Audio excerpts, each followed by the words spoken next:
Hello and welcome to Art Minutes. I'm Patricia Tomlinson, curator at the Appleton Museum of Art. Today I wanted to introduce you to a spectacular item from our permanent collection. It is a 19th century silk kimono with a motif of peacocks and various types of flowers. When we look at this piece, there are several clues to tell us what type of kimono this is. In Japanese culture, there are many different types of kimonos. There are some for very formal occasions. There are some for just being casual at home.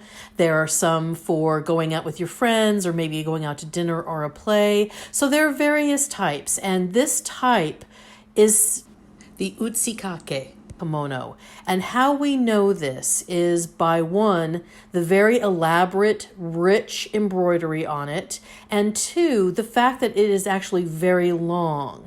It was made to elegantly drape behind the wearer, almost forming a train.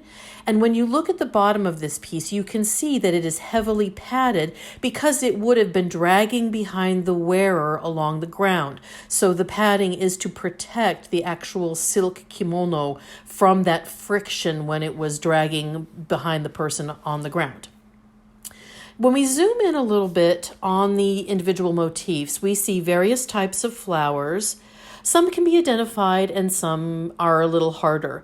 This motif, however, appears to be a camellia, and camellias, especially red ones, are symbols of love. And then we also have the motif of this spectacular golden peacock with his beautiful plumage. Of course, in the center of the eye of each feather is a really charming little heart.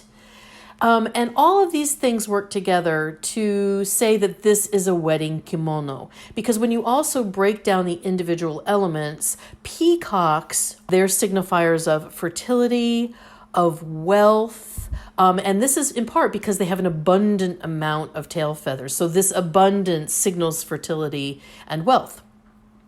Also, in Buddhist tradition, peacocks serve as protection from difficulties. So obviously, if you have a couple that's just about to get married, you want them to be able to successfully overcome all difficulties and have a successful and long-lasting marriage. Thank you for listening, and I look forward to seeing you at more Art Minutes.